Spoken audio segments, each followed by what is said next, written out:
Hello, everyone. Yes, you are welcome to this live session.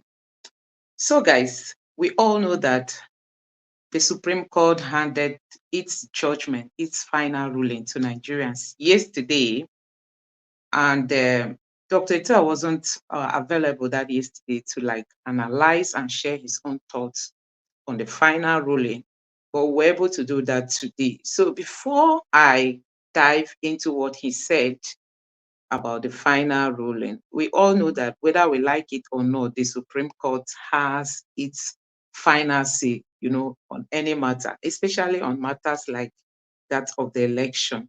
So they've handed over their judgment. You can't appeal it. We just got to live with this for the next three and a half years. And yeah, but we just want to draw some of the lessons that we want to that we really need to draw from, because it won't be good if we don't learn from the happenings around us, especially in our politics. We must keep learning. I'm so happy that Nigerians paid so much attention to the last concluded presidential election.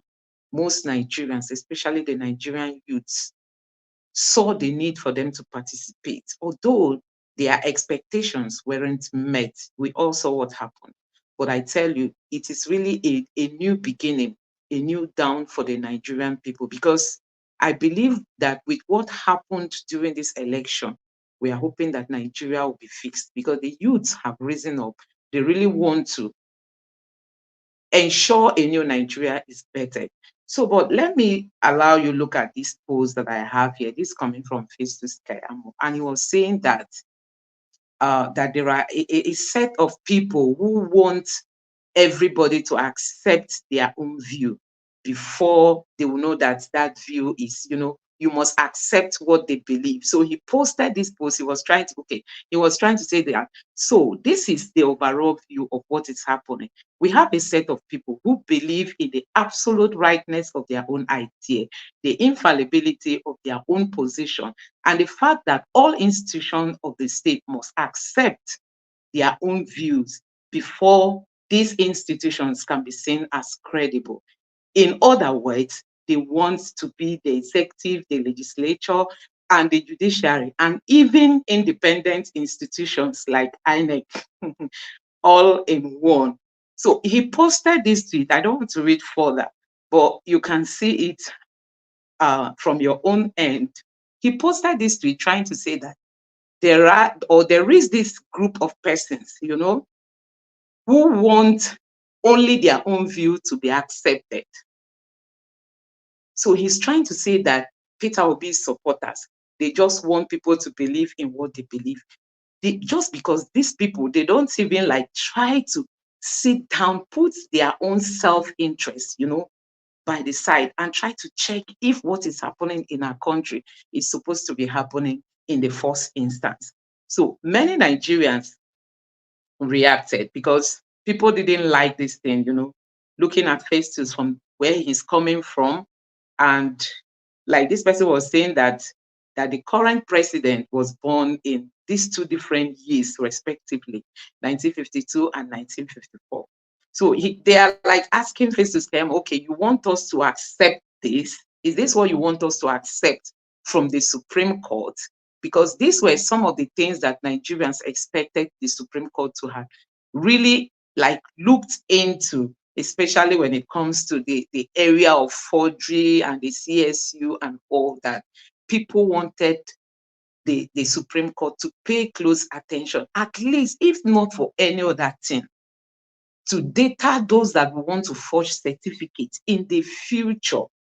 But as it stands now, Nigerians are trying to say that forgery has been legalized. You can do it if you can find your way to whether to the Supreme Court, and you have judges that can stand for you and all that. We can interpret this final judgment in so many ways. And so many people have come out to say that they don't even accept this final judgment, though you cannot do anything. You can't do anything. But, many people have come out to say, oh, we don't agree with the ruling that was given. Okay, this is Festus Keyamo years before now. This person just posted this and was saying that Tinubu spokesman Keyamo sued Lagos Assembly in 1999 for clearing ex-governor of forgery. So people were trying to say that in those days of the sitting president in Lagos State, this is the same person that sued the Lagos State Assembly for clearing the president, this sitting president, of forgery. So Festus Keyamo has once been in the position of the obedient today. He has once stood against forgery. He has once said this current president forged his certificate. But today, he's not finding anything wrong with that forgery anymore because he's enjoying from, the powers that be today. So you can see the personalities of people we have in these positions of power. This is the present Minister of Aviation. So he once knew that this person forged his certificate, and he tried suing the National Assembly for clearing him in those days when they cleared him that he's under immunity, he cannot be prosecuted and all that. So Festus Keyamo found that to be wrong. And he spoke out, he spoke out to the extent of going to sue this National Assembly. But today, he's the one saying that obedience wants everybody to accept their own belief and not the belief of what the Supreme Court has handed over to Nigerians. So you find out that these politicians, we can't just trust them. We can't. They always dance to any direction that favors them. They cannot stand, by their words and become men of principle. So that is just what we've seen of recent. And you can see Nigerians have really been reacting. I tell you, since yesterday that this final judgment was given to Nigerians, Twitter has been set abuzz. I mean, people have been talking. Majority of people do not agree with what the Supreme Court ruled. And I also want to say that don't forget that the Supreme Court said they are standing with the initial ruling that was given by the tribunal, meaning that they support what the tribunal ruled, that Abuja is not having any special status. Abuja can be seen as any other state. Nigerians, you can imagine the kind of confusion this is going to cause in the future, because it appears things are no longer clear. The constitution is a bit confusing at the moment because of this ruling. Because tomorrow you might say, oh, one does not really need to win Abuja. You don't need the 25% anymore if they are trying to say that Abuja is like any other state. And by the time you know it, if another person doesn't win Abuja and he wants to be declared president, they will be struggling on how to fix some of this ruling that they've made today. And Kenneth Okonkwo cried out yesterday when he was saying that the judge did not even mention anything about the forfeiture that happened in the United States, because this is one of the powerful prayers that Peter Obi has in his petition, both at the tribunal level and also at the Supreme Court level. But they didn't even mention it. I mean, they didn't mention it. You can imagine taking such a sensitive case to the court, and it was never talked about, as if nobody tried talking about it, not to talk of giving their own interpretation on it. They ended up sidelining that particular prayer. And then Kenneth Okonkwo said, yes, they've accepted the final judgment, but he does not agree with what was ruled. He doesn't agree, because he made mention of that of Abuja. He made mention of the forfeiture and other things that Nigerians can, say they do not agree with in this election. So I'm going to be playing this video of what Dr. Tell, what his own thoughts are on this final judgment. So this person said, nobody who steals political power uses it for the good of the people. Yes, this is one of the things we are saying, that our judges, it's time for them to know that it's all about Nigeria. It's all about our democracy. People cannot just force themselves on people. The current government president told us once upon a time that he knows that many Nigerians did not vote for him. Can you imagine? He even acknowledges the fact that most Nigerians didn't vote for him. And then here we are today. The Supreme Court is trying to tell us that all the controversies didn't mean anything. All that went wrong during this election didn't mean anything. That the results that were not uploaded, on the IREF, according to the guidelines from INEC, did not mean anything, meaning that INEC can give you a guideline today. And in the middle of the process, they might change their mind, even without informing you. They can do anything they want to do. And then at the end of the day, they won't even be penalized. They won't even be cautioned. You can imagine the INEC chairman still holding this position. He's still going to be the one to handle the forthcoming elections. And from the look of things, from the body languages of our politicians, you see that he's not even perturbed. He's not worried because nobody is going to prosecute him. Nobody is going to question him. Nothing is going to happen to him. He's being protected by the powers that be and all that. And we keep wondering, is this the kind of country we really want to build? Is this the kind of country that Nigerians really want to have? So this is also a tweet coming, and this person is saying that today, that was yesterday, Nigeria officially became a criminal state for forgery and all that. You see, look at what he wrote there, because even so many people were like tweeting and apologizing to Mesoma. We all know Mesoma, and we're like saying, oh, we are sorry, for all we said against you, now that the Supreme Court has upheld this. So I'm going to allow you just listen to what Dr. Tell got to say about this final judgment. Is his own thoughts. Like I've said, whether we like it or not, the Constitution has said that the Supreme Court has got the final say, and they've given Nigerians their final judgment. We can't appeal it. We are just airing our mind because you can't shut our mouths up. We have to say, yes, they did the right thing, or no, they didn't. They didn't meet the expectations of most Nigerians, especially the youth. The most painful aspect is that these are our leaders. They are so insensitive to the cry of the Nigerian youths. Any country that plays with its youth population is not really meaning well for that country. They've seen that the youth needed a change, but you can see the direction they are dancing to because they don't even understand the importance of listening to the youth population of our country. Let me say of our own country, Nigeria.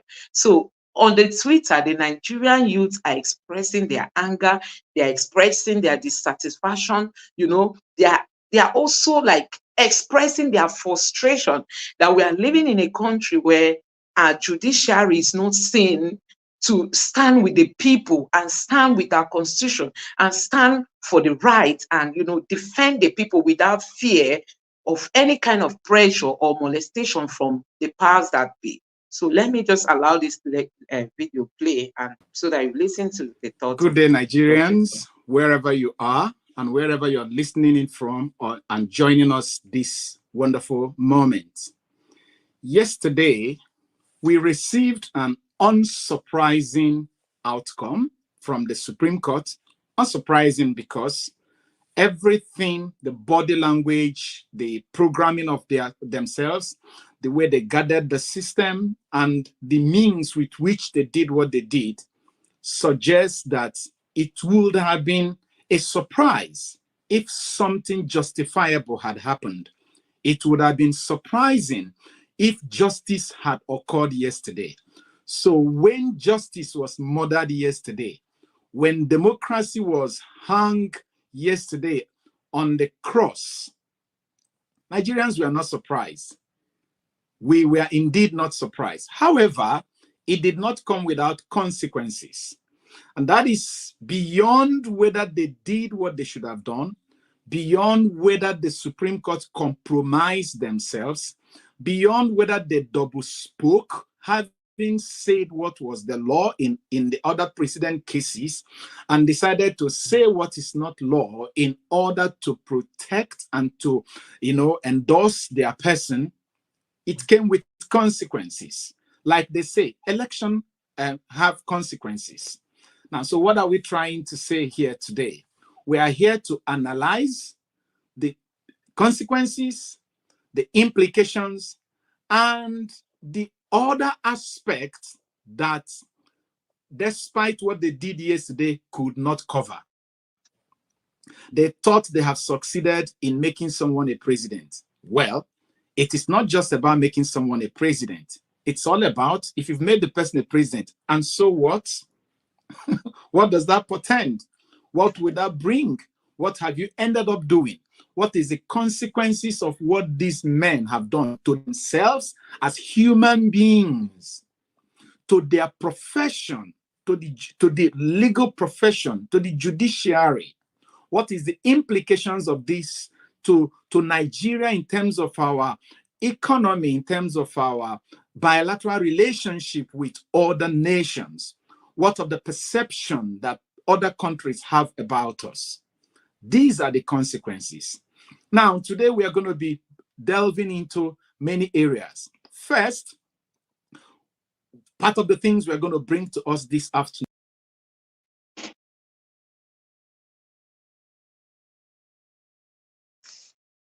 Oh, sorry, I had a glitch. I have just a bit patient. I have to replay that video.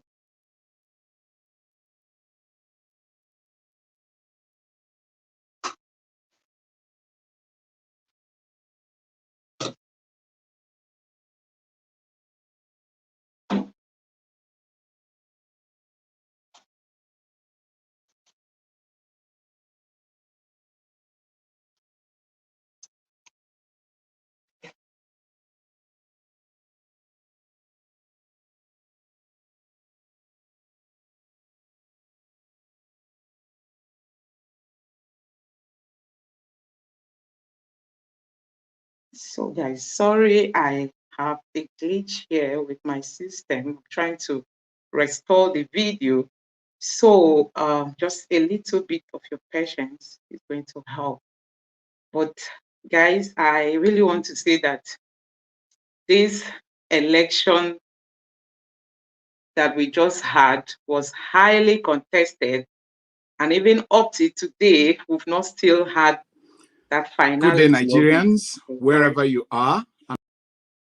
In fact, as a matter of fact, it's probably going to be revealed from next week, Monday, and the effect will still occur. David Hundeyin will be here with us, telling us exactly, not based on feeling, but based on the information he has, being that he's a party to the suit in the US. He will be here to tell us the timeline about everything. The likes of Dele Farotimi are here to tell us what ordinarily would have been happening if not for the fact that we have a human being that we can't describe in the person of P2B. Nigeria should be thankful to such a man, because if he was the man who lost election indeed in 2011, you remember somebody lost in 2011. They did not cheat him. He lost woefully in 2011 and blood was flowing. But this time around, someone was robbed broadly today and the nation is calm. Thank God for someone like P2B, and Dele Farotimi will actually define it well for us. And of course, myself and the like of Kenneth Okonkwo, we're going to be bringing in the perspective that indeed shows that these men lied. They didn't do what they should do. They were bought over. But that will not come without us, first of all, giving you a little background of this decay that is in our judiciary. It did not start today. It is not these people that bought over the judiciary. These people only capitalize on a judiciary that have been defeated for decades and then harped on it. I would like us to start by asking Informer to bring up the headline of a news bulletin of this as far back as 1999. This was the headline of the news magazine, exclusive. It's called Crooks on the Bench, an expose on the rot in the judiciary. This headline did not come out today, if someone is able to edit the date of this particular headline and replace it with 26 November 2023, it will fit perfectly. It will fit perfectly. But Nigerians, can you believe that this is a 24 years old headline? And who were the people that surround the news then that made this particular headline occur? It is the same people that are holding on to power today.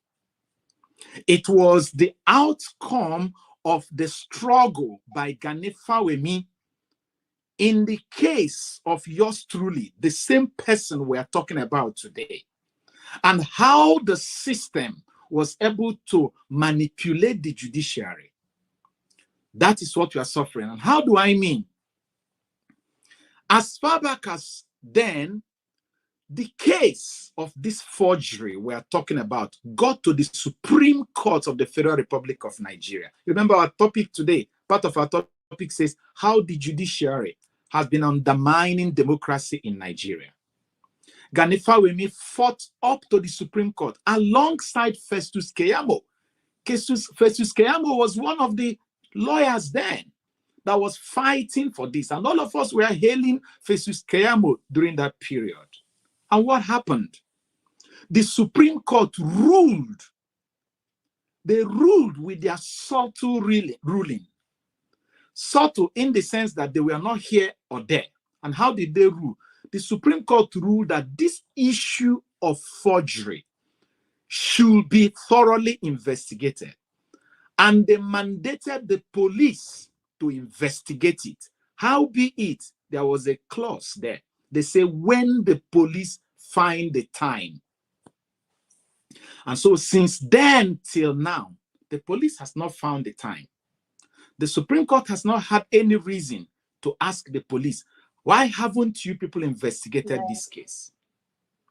And this journey has continued and kept on eroding our democracy up until this moment today.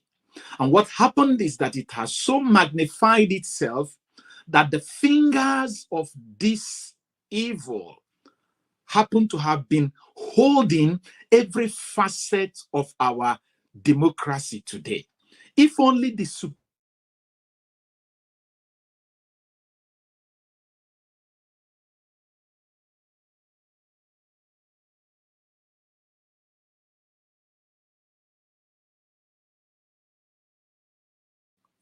some 21 years ago, some 22 years ago, and face this thing squarely, probably Nigeria will not be where it is today. One of the cases, Supreme Court handled this case in two ways.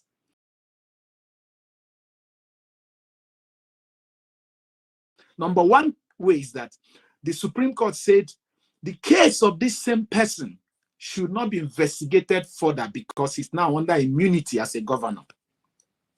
And the other side, the Supreme Court also ruled, oh, it is okay for this thing to be thoroughly investigated by the police if they have time.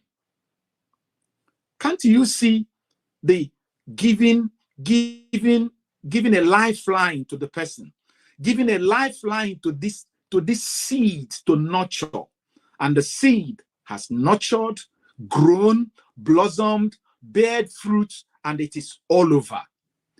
Even though the Supreme Court endorsed this thing yesterday, finally, look at the number of people that the appeal court have thrown away because of certificate forgery in this electioneering process.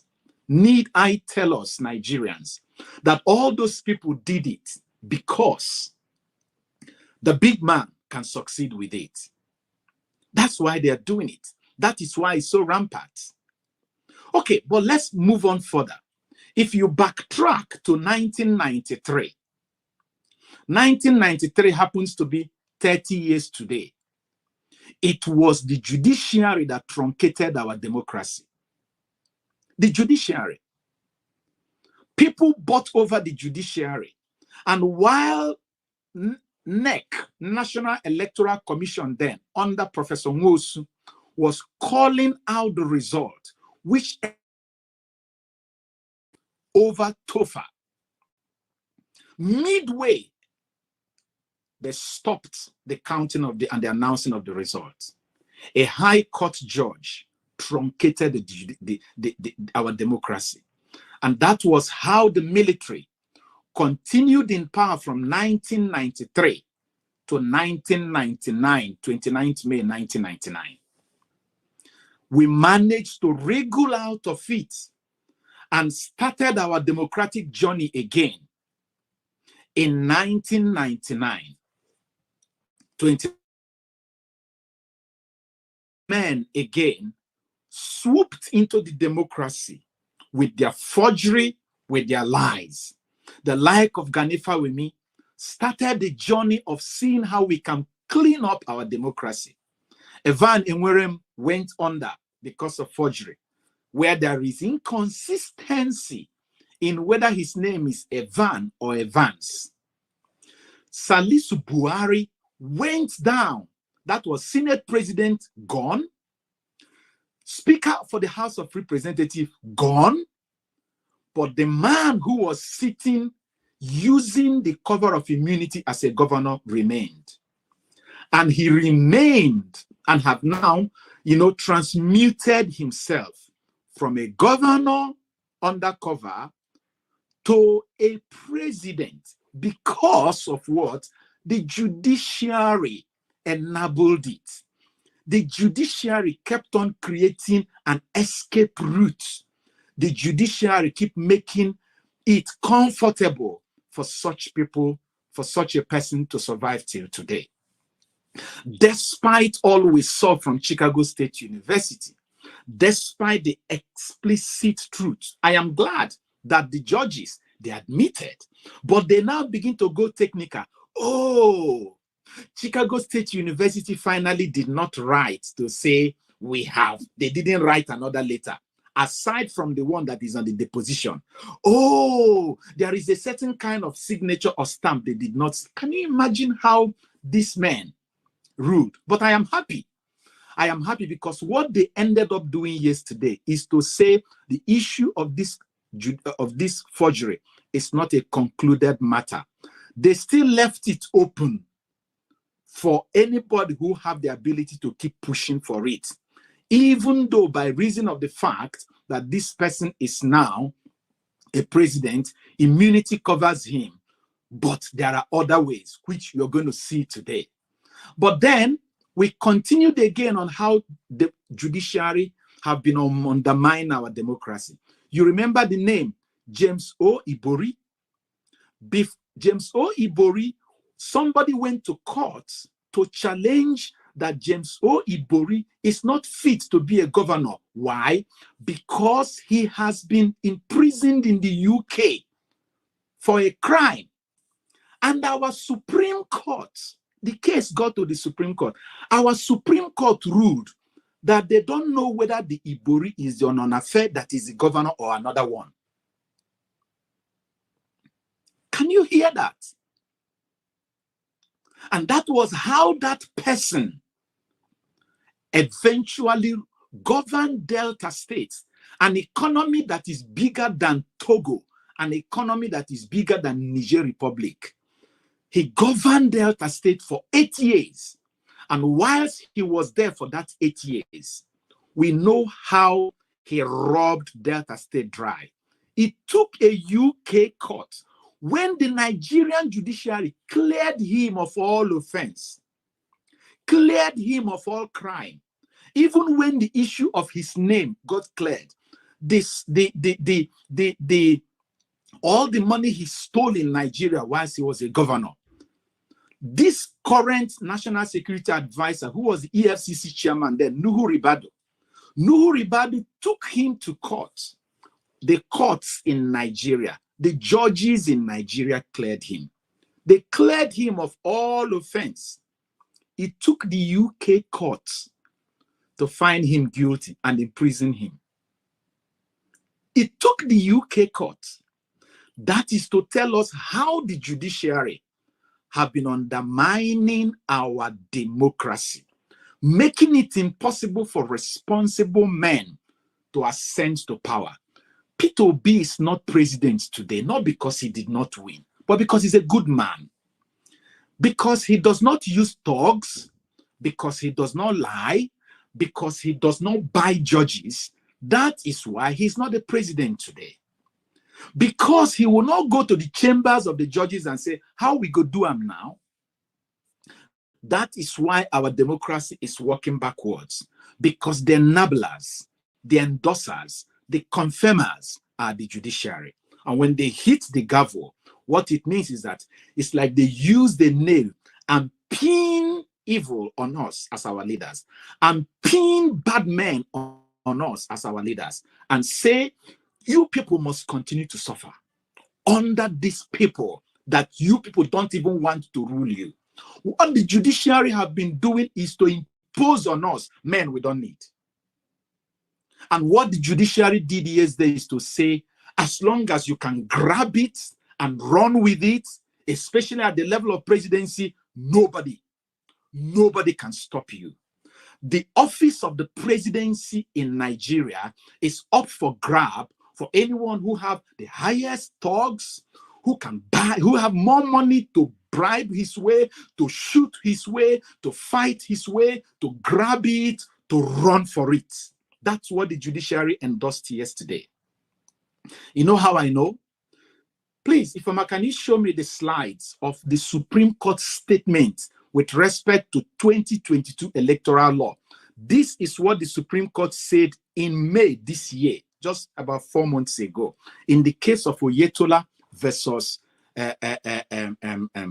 Adeleke.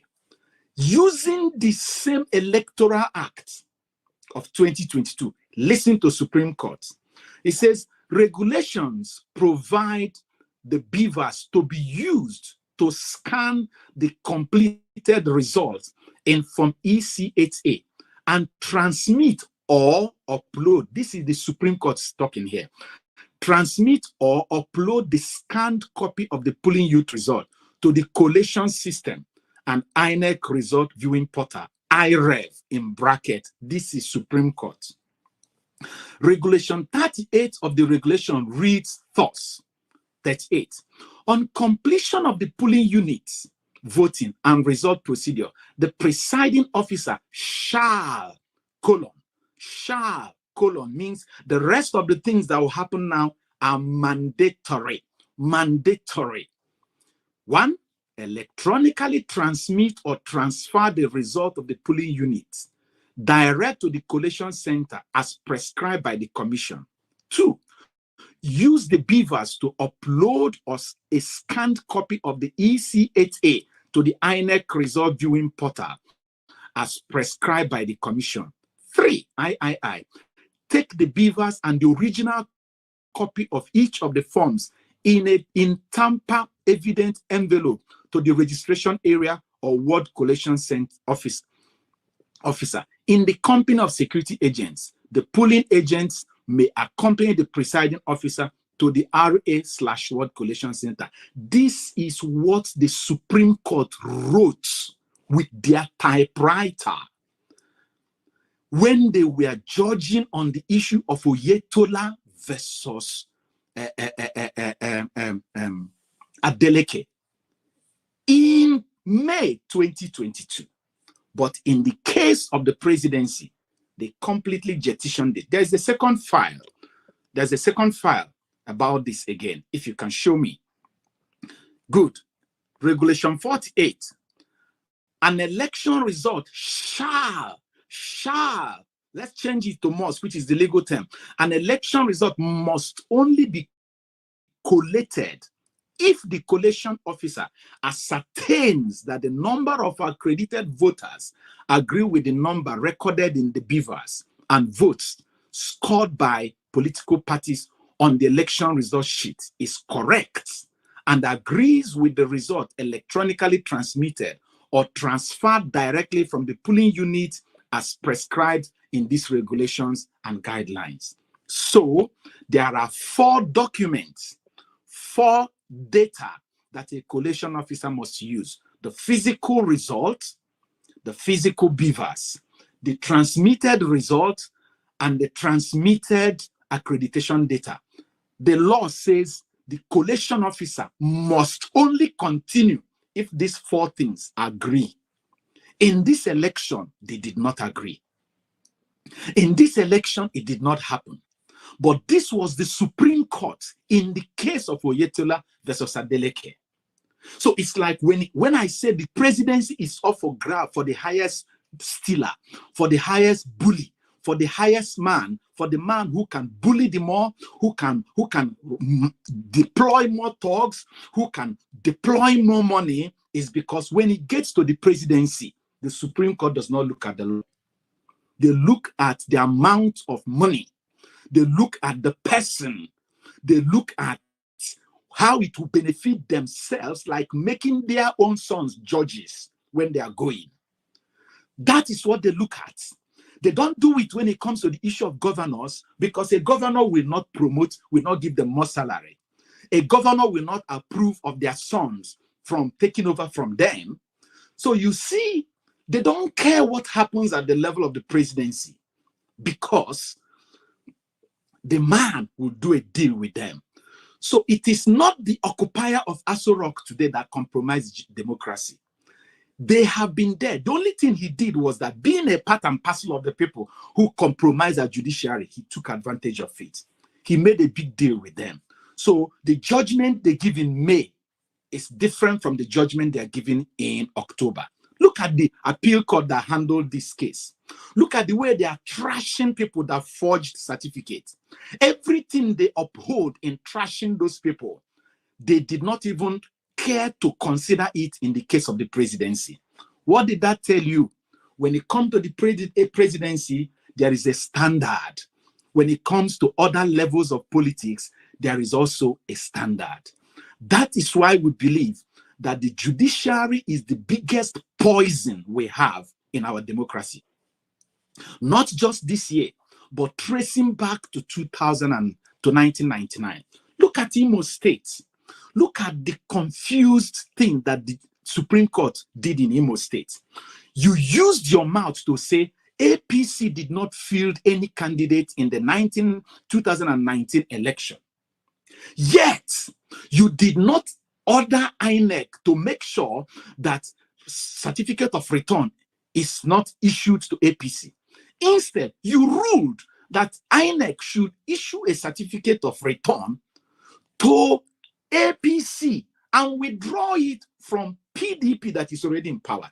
The same APC your ruling said did not field a candidate. So who do we blame? Judiciary. Because when politicians saw this weakness in the judiciary, they put their leg on the accelerator and they exploit it to the biggest level. They exploit it to the level where it benefits them. And it has continued to be like that. And all I can say to us is this: it is unfortunate. But before we come back to tell us where do we go from here, let me wait for Ifeoma to give us some of the opinions, like Dele, what Dele is saying, and my friend Okonkwo. Yeah, though, thank you very much for your analysis. You said something very striking before I put up that video.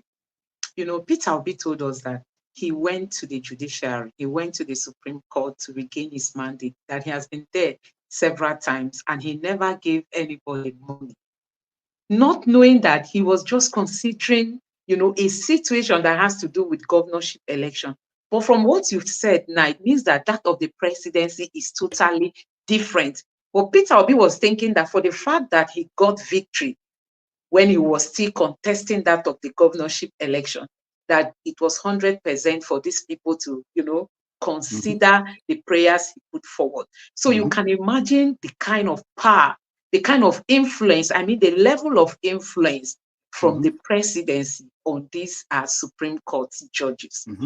Once it gets to this level of the presidency, my dear, it is difficult for you to get justice, no matter the number of evidence that you put forward. Somebody was saying that they said Atiku did not get this the document he got from the United States, that he didn't bring it on time. He was supposed to have submitted it during the tribunal time, but he did not, because he didn't add it to the evidences that he had, that it's coming too late. And somebody said, even if Atiku had brought this thing before now, they will eventually find a way to knock it out.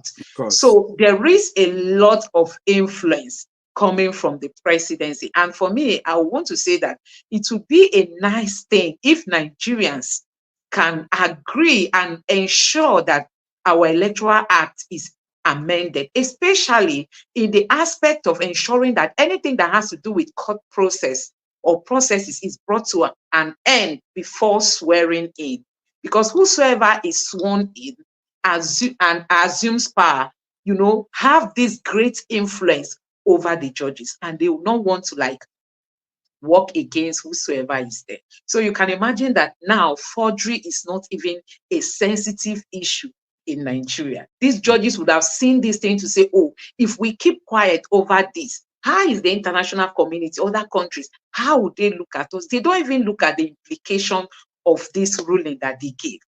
Will people have confidence? They say let's come together and build a Nigeria to move forward. They don't look at the image of Nigeria out there. How are investors going to be looking at us? Would they be able to confidently come to Nigeria with huge amounts of money to invest, hoping that should anything go wrong, our judiciary will stand up to the occasion to rescue them? Can you imagine? I watched a man that went to Brekete television, this human rights lawyer that has a YouTube channel. A foreigner came to Nigeria to invest in gold. He came with another black, with a Nigerian. They came, the person they met, they brought real money, huge amounts of money. They met the wrong person and gave their money to this person in the name of they wanted to transact, buy some gold that will be taken to South Korea. At the end of the day, this man disappeared. This man is supposed to be in court fighting for this, but he came to Brekete television. Can you imagine? Meaning that he doesn't even know who to come to his aid. That is the country we have today. So we are just, personally, I'm still shocked the way they ruled at this case.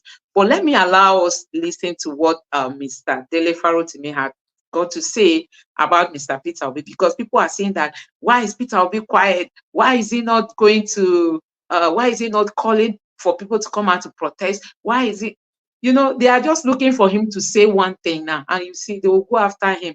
The chairman for the Labour Party yesterday had a press conference, and he was already saying that there are plans, to a kind of drag him and Peter Obi using the security agents.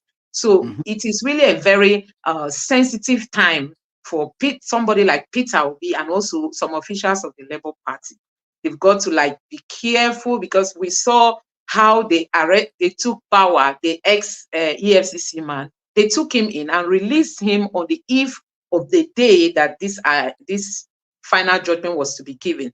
No, but they've not told us why he was arrested. They've not told us why they released him. So anything can happen in Nigeria.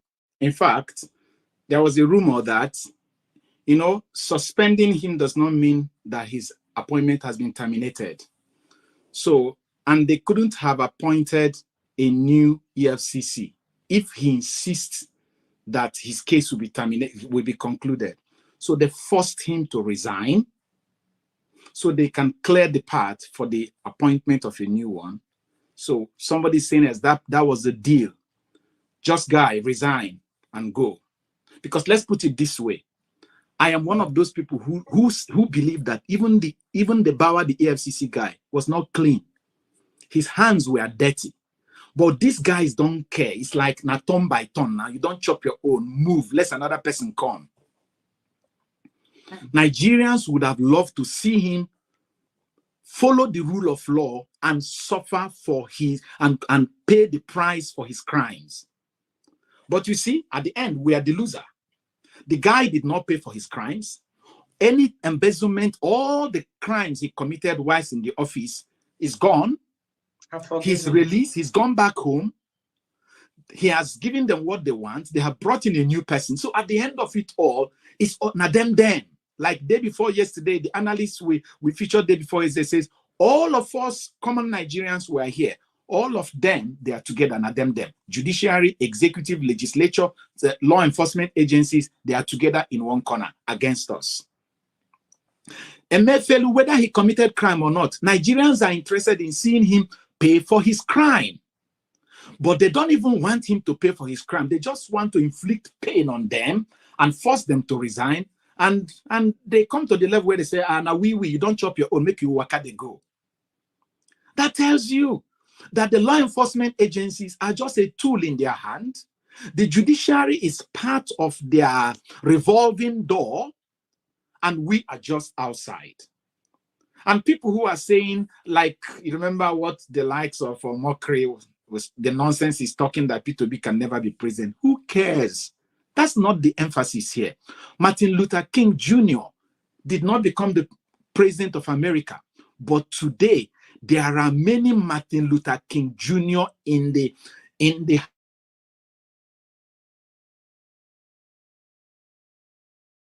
as governors in America, because that spirit of emancipation and the liberty of the black man and the impoverished people that Martin Luther King Jr. fought for has been liberated. The movement Obi started, which is called Obedient, would have outlived P2B even if he became president. It's not about the man P2B. Even P2B knew that it is not about him. P2B knew that he has triggered something. Even the judiciary themselves, they know that it is never again the same. They can continue to muzzle us, but they know that they will not do it with the braggadocio they used to do it. They cannot do it with pride. None of those judges, nobody will stone them, nobody will beat them, nobody will do anything to them when they walk on the street. But I bet you, if they walk on the streets, they will be walking with shame. No, people will stand be looking at them as, oh, so now you do this thing. Let them not be afraid, because the kind of army P2B is raising is not the one that will go and begin to burn their houses and co. But it is the one that will burn a heap of condemnation in you, that you have that food. You remember Judas in the Bible? He has the money, but he couldn't, the money choked him. The money choked. Did anybody stone him? No. Did anybody beat him? No. He went and hung himself, because what he did was something that self-condemnation alone will send them to the early place where they want to be. So let's go on. Exactly what Peter Obi is doing right now. The only difference might have been that I would have been frontal in telling the people to start. I would have done exactly what Peter Obi is doing right now. The only difference might have been that I would have been frontal in telling the people to start preparing for the gridlock that will come after the Supreme Court might have found the idiocy to legitimize this. Peter Obi is a perfect gentleman. What you see is who he is. Me, if we were in a country where we have ideology-driven politics, if the people were citizens and their political sophistication was sufficient to have a clear understanding of choices, I'm not too sure that myself and Peter Obi would even be in the same party. He's a gentleman. He's more of a, I think Peter, if for want of a better word, is a progressive conservative. If Peter Obi came to a house and is defective, he will probably manage the structure and put all the right, he'll put the pillars and all the reinforcements where they should be. He will manage it and make it work. That's a Peter Obi. If you gave me the same building, I'll destroy the building first, I'll break it down, and then I'll rebuild it. I'll rebuild it the way I want it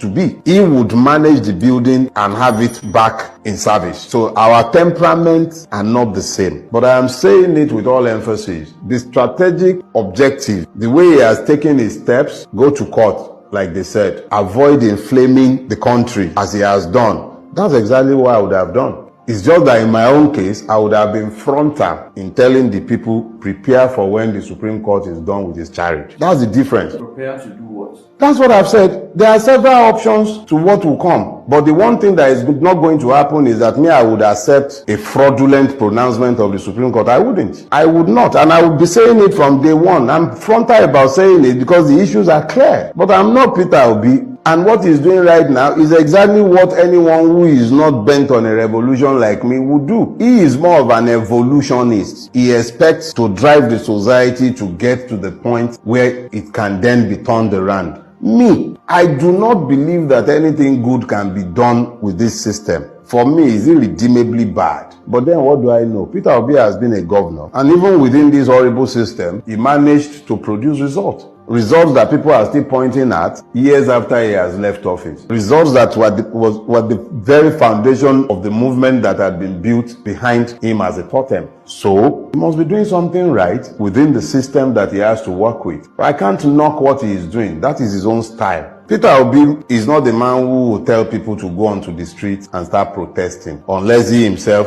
is going to step out onto that street to join the protest. When we get to the point where Peter Obi is announcing a protest, you should know that it will mean that the case had been sufficiently made and nobody is going to argue about the rationality of the call. But I'm not going to second guess him. And who knows, the Supreme Court justices might be the one who might just become the revolutionaries in Nigeria. You can never discount the place of magic. You can't discount it. All I know is you cannot preserve the existing legal order and validate Bola Ahmed Tinubu's presidency. Yes. Oh, That's indeed. the question of Peter Obi. Indeed. What do you have to say before we move over to the next? Let us thank, like Nigeria should thank God for a man like Peter Obi. Because as I said earlier on, Peter Obi's mandate was stolen from him. We know that. Even the people who stole it knew that they stole it. Because they used the word to say, grab it and run with it. They grabbed it, they ran with it. And them as an evolutionist, according to Dele, hoping that they will one day exhaust their energy. And like the Igbo man will say, if you hold a child's tin and lift up your hand, when you're tired, you drop it, the child will collect it. That is the evolutionist method.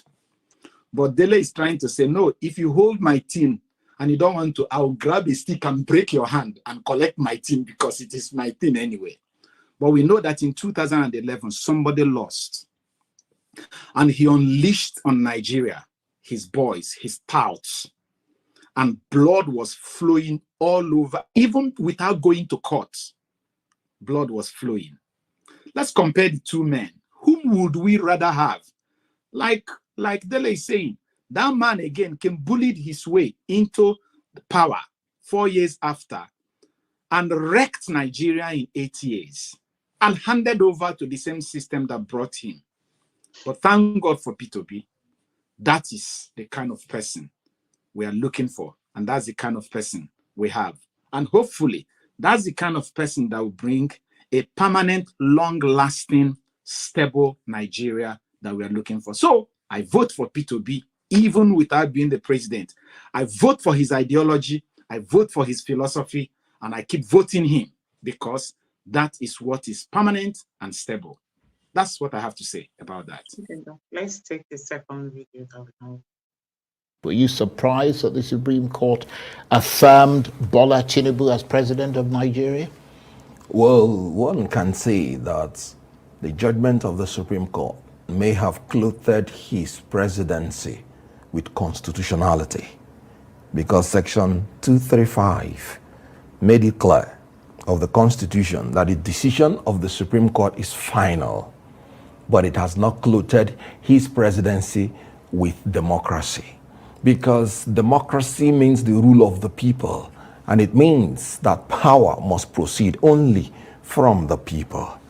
And let me tell you what the Supreme Court said. That is very telling. Justice John Inyango Koro, while delivering JSC, while delivering the judgment, he looked right to his colleagues and looked left. He said, let us admit that the non-uploading of the result on the IREF portal reduced the confidence of the people in the election. Reduced, but didn't eliminate it. Good. That is how the judges talk. Reduced means it wasn't as credible as it would have been if the law was obeyed that said you should upload on the IRF portal for the people to view. And this is in line with all the decisions of the international and local observers. But not so lacking in credibility that it made them decide that they were going to go against the decision of the lower court. What they said was, look, the only result we have is the one presented by INEC. We do not have alternative result presented to counter it. Now, let me tell you the implication of that. In mathematics, I did mathematics and I did advanced level mathematics. If you're given a mathematical question and you go straight to quote the answer, they will probably say you stole the answer. You must start with quoting the formula and giving the statements. Statistics. Good. You got to have the formula before you give the answer. Yeah. You know what INEC did? They simply came and quoted an answer that somebody won the election against the express position of the Act. The Act said you have to compile, update, and maintain, polling unit by polling unit, all the results, and you must be ready to show it to any person or political party that demands it. And that is when you would now pronounce a winner. And I'm talking about section 62, subsection 2 and 3 of the Electoral Act. INEC did not. They just woke up one day at the dead of the night, 4:30 a.m., and declared an answer, which we did not know the formula or the statements that they arrived at to get that answer. So how can you tell the petitioners to produce polling unit by polling unit the result to prove their election, where the institution that is bestowed by the power, giving 400 billion naira to do that, failed to do it? And then you're asking, where will we get it from? The credibility of this election will forever be tarnished. And I agree with the Supreme Court that the confidence of the Nigerian people in this election was reduced. And for me, it was destroyed. But can you, from a legal, strictly from a legal point of view, do you broadly accept and respect the reasoning of the court in reaching its decision? The court gives decision issue by issue. If you give me the question issue by issue, I will give you the answer issue by issue. But like I said, the Supreme Court is clothed with the cloak of finality. I disagree with their judgment, but I accept it as a Democrat. Well, let's go through some of the points that Justice Okoro raised. Okay, there is nothing going forward again. Kenneth has said it all. Disagree with everything they did, but we don't have a choice because they are the finality. And that's to show we are more law-abiding than them, to even accept, despite our reluctance, what they have said, to be law-abiding. That's what we have done. Because taking it from the legal perspective, how can you really get an answer? You know it. You have a child. You say, go and show me your work. How did you arrive at 6 divided by 3? How is it in those days when you just quoted the 6 divided by 3 is 2? If you just write it like that, your teacher will say you copied from someone. Is it not true? Show me your work. And the work is the regulation.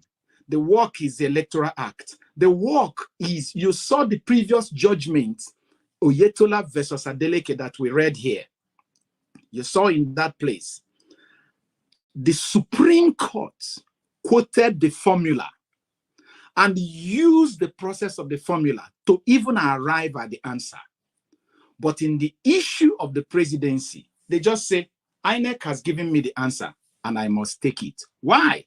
Because they are working in cahoots with INEC. Remember, from the time immemorial, we have said it, that the executive simply told INEC, declare the result and hand us over to Judiciary. We'll finish it there.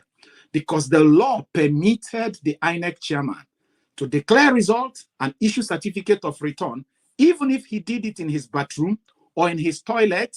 As long as he issues a certificate of return, the judiciary will finish the rest. And looking at the precedent of the judiciary in electoral matters from now back to 1999, especially in the cases we have mentioned, it's a done deal that the man who is already declared is not just like a lion having your food in the mouth.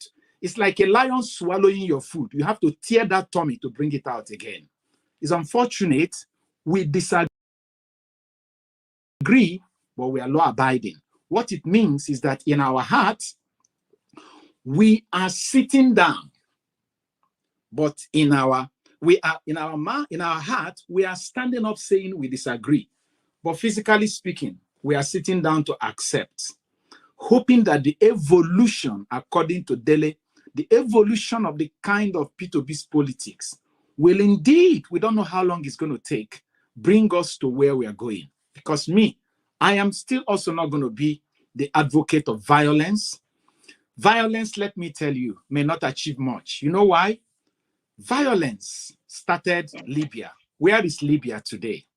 Violence started Syria. Where is Syria today?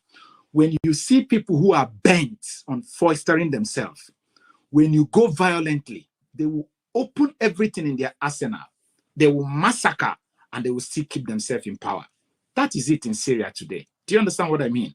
But I believe that P2B's method, even though it looks weak, just like Martin Luther, is evolutionary. And before you know it, you see these men who have sold their soul to money, self-condemnation will keep on eliminating them. They will keep going. And the time is going to come, just like pouring Coke in a glass and begin to pour water. Gradually, all the Coke will vanish. And that glass of water, that glass cup will become clear because only water will remain. Let us remain steadfast in what we are doing. And we'll get there. But that being said, let us move over. How far? Having done what Supreme Court has done yesterday, have they completely succeeded? Is it all over, or is something still cooking? What is happening in America? And what is the possibility of what is happening in America undoing them in a way they did not think or imagine? Let's listen to David Hundeyin. Also specified that I haven't just been involved in actually starting out a lot of what has become the conversation today. So can you please share with us some of your findings and what your thoughts are as to why there's been this pushback? No, it's clear. I mean, and I should also specify that I haven't just been involved in investigating the story. I'm also involved with the legal case as well. The FOIA case, that's the Freedom of Information Act case, which brought these FBI files to the fore in the first place, was something which was filed by Aaron Greenspan of Plainsight.org, who was working in partnership with me. In fact, I funded the case. So I'm not only sort of intimately aware of what is going on, I'm also a participant in the actual legal proceedings as well. It's very clear, I think, to anyone with a functioning pair of eyes and a brain between their ears, why the president's team is so desperate to throw everything but the kitchen sink in an attempt to impede the release of these files. Bear in mind, we call them the FBI files, but bear in mind, it's not just the FBI. There's 6 different government agencies involved in these lawsuits. The FBI, the CIA, the DEA, the IRS, the State Department, and the Executive Office of U.S. Attorneys, right? And of those 6, at least 2, that's the FBI and the State Department, indicated that they have so-and-so number of documents which they're going to release at the rate of so-and-so pages per month. So the FBI is 500 pages per month, the State Department is 300 pages per month. And anyone who hasn't read the case summary can go to plainsight.org and just search Tinubu in the search bar, or Tinubu versus, search Greenspan versus Executive Office of U.S. Attorneys, because that's the name of the case, and you'll find all the relevant filings there. So you don't need to take my word for it. You can just go read it for yourself. Now, we obviously have spoken to people FBI agents who actually have some knowledge of what is in those files, some of which they're not, so as not to put people in trouble, let me not, say too much, because I'm not sure they're legally supposed to reveal what was in those files to us ahead of time. But suffice to say that what is in those files is definitely not pretty. And the little that we're aware of, specifically with regard to the 1993 drug trafficking investigation, is just one of the many things, regardless of how hard the ruling party will try and send people to, tell us that 2 + 2 is 22 and 1 + 1 is 9, and basically insult everyone's intelligence. If you've read those 1993 case files, then you'd have an idea of what the rest of these FBI files look like. And what you read in those case files is exactly what was there. It's not what somebody needs to explain to you that, oh, it was somebody forfeited $500,000 as an altruistic gesture. We're not here to insult people's intelligence. So again, just anyone who hasn't read these files can go read it yourself. The current president of Nigeria, which will be backed up when these files emerge on the 30th of October, is someone who has a background, in fact, in heroin trafficking. That's a fact. That's a documented fact. It's also a documented fact that the current president of Nigeria is someone who has a history of identity fraud, right? That's also a fact. And even without access to the FBI files, with just the case files from the article versus Chicago State University case at the district court in Chicago, I think that there's already enough evidence there to suggest that is the case. So I guess the reason why the release of these files is generating this much interest, both locally and internationally, is that this will be the, if you like, the icing on the top of the cake that will make it impossible to issue any sort of denial, which was why when you asked, do I want to respond to this or that, I said, I don't want to respond to it. It's a waste of my time. Today is October 26th. The files are coming out in 4 days' time. So why should I waste my time trying to argue something which, there's no need to argue it. What is written in black and white is written in black and white, and it's going to emerge soon enough. So why, I'm not in great health, so why waste the little energy I have trying to defend something that doesn't need defending? So you will see it soon enough, and it's going to raise further questions, because regardless of what the Supreme Court does, obviously we know what the Supreme Court is going to do today. They're going to do the exact same thing the appeal court did, find a technicality with which to dismiss the new evidence being introduced into the court and then declare Tinubu the winner. Newsflash. But regardless of what happens today, what these documents are going to do is that they are going to raise the issue of whether Tinubu's position is in fact tenable, politically speaking, going forward. Because to the best of my knowledge, in Nigeria's entire post-colonial history, it has never happened that a sitting head of state, whether military or civilian, a sitting head of state will have that degree and manner of scandal hanging over his head. To the best of my knowledge, not even Babangida had that level of scandal hanging over his head, and that was a very corrupt person. So this is many levels above anything we have ever had to deal with. And I think we're going to start seeing questions surrounding, for example, the possibility of impeachment.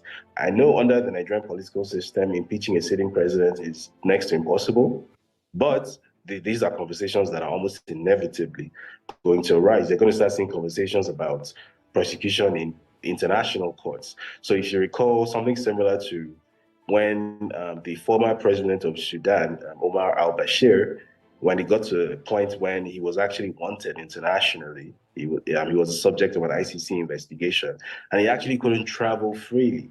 If you remember, on one occasion when he traveled on a state visit to South Africa, and he had to leave South Africa at short notice because he was notified that he was going to be arrested shortly, right? These things are possible, even if someone is a sitting head of state. These are issues, or the specters of these things are, inevitably going to be raised when the contents of these files become public in about 4 days' time. So, I guess all we have to do is just sit down and watch it play. Okay, we'll come back that's to good. speak more about this. Thank you so much, Please, Dr.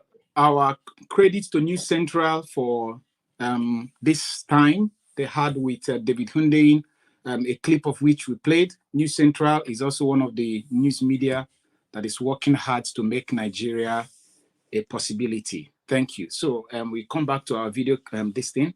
Now, what David is trying to say here, three major things. Number one, this was recorded yesterday, just before the delivery, or along the line when the judgment was being given. Like David too, he predicted we're not going to be surprised at what they will do. Secondly, he being the person who is not, this is not then tell me. David is the people who are handling this case. He has said it emphatically. From Monday, the file will start coming. FBI is only bringing about 500 per month. Another agency, 300 per month. So we are saying at least from David's mouth about 800 files per month. From Monday, next week, being 30th of October. Thirdly, what he's trying to say is that just like in the case of Ibori, he couldn't be the judiciary in Nigeria saw him as an angel, but he was picked up in Dubai, transported to UK, jailed in the UK. Al-Bashir of Sudan ran away because his crimes made it impossible for him to stay away from Sudan. We know how many presidents who cannot go out of their country because they know that the moment they step out of their country, they become persona non grata in such places. When Abacha was in power, he couldn't leave Nigeria. He was holed up in fact, he couldn't even move around Nigeria. He was holed up in Aso Rock. Most time he just traveled up to the airport and he goes back. Is that the kind of president you want to be? Is the kind of leader you want to be? Is that what makes you? In fact, what makes a king happy is the followership of his subject, the praise of his subject. When they say Kabio is CEO, you know, all those people who comes to dance around you, the people that your followership is what makes you joyous. So you can stay in power and enjoy yourself. But much more than that is, if indeed what comes out of that file becomes something that would discredit the personality, the character, and the integrity of the man in the power, aside from the fact that even though our our legislature may not, because all of them are the same. Did you listen to the Senate Committee Chairman of Services yesterday, or day before yesterday, talking about the 160 million naira Land Cruiser they were to bought? They were asked in channels, is this not too much? What did he say? He said, but the executive are driving it, even the local government chairman, and it's always like that. And the interviewer said, is it not too much given the current situation? He said, the road is bad. If I go to my constituency 1 or 2 times, the vehicle will break down. This is the same road they gave us, that they use our money to buy the car that will make it comfortable for them to travel. We know in Nigeria today, some people who are still driving cars that is more than 20 years old, from Abuja to Okene, from Abuja to Lagos, from Abuja to Sokoto, from Abuja to Zamfara. But these men, they can't drive a car that is not mint 2023 model, worth 160 million naira. Please, 160 million naira times 108. What will he give us? Just give 160 million. This, my calculator is going to break. Just give me 160 million times 108. That will give us something about 17.2 billion. Okay? 17.2 billion divided by how much are they selling dollars today? Let's just say the I&E window is about 800 by 800. That is giving us $21.6 million. The president is going to borrow money, and the Senate is going to blow 21.6 million just to buy a car for their comfort. All right. That is $21.6 million for the Senate. Hold on. I give you that of the House of Rep. 360 men multiplied by 130 million naira. That will give us 48 billion divided by 800. That is 58.5 billion plus how many billion for the Senate? $1 million for the Senate. Which one is for the Senate? Okay. $58.5 million is what the House of Rep will blow on themselves. 58.1. Okay? Okay. How can these people who are enjoying this, I'm going somewhere, how can they impeach a president that is signing such, approving that money for them? It's not possible, because according to the analyst we brought there before, is now them and us, the legislature, the executive, the judiciary, and all of them have the law enforcement agencies at their disposal to enforce their will. All right. But the implication in the international community is grave. It is challenging. It is daunting.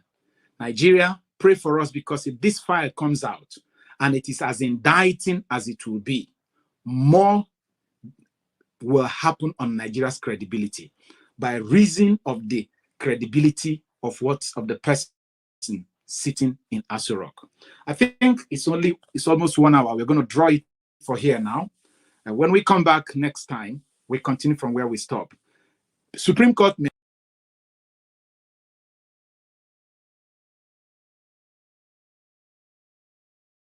have ended, but this journey of a new Nigeria has just begun. Thank you, Nigeria, and do have a great day. Thank you. Thank you, Doc, for your contribution. Honestly, we fought a good fight. Like I always say, we fought a good fight and we have won. No matter what the ruling was yesterday, no matter how you saw it. But for me, I think the obedient family, together with Peter Obi, we've won, because no doubt the politics in Nigeria is no longer the same. Things have changed and people have come to, get more information about Nigeria, about our constitution, the Electoral Act, and so many other things. And for me, this is a very big win on our part. So we are going to end it at this point. I want to say a very big thank you for joining us. Please do well to like this video so that YouTube can recommend it for more people to watch. Subscribe to our channel. Let's build a stronger bond. Don't forget to turn on the notification bell. When you click on that notification bell, it shows you different options. You choose the all so that you'll be able to see all our updates. And with this, we want to say thank you for your time.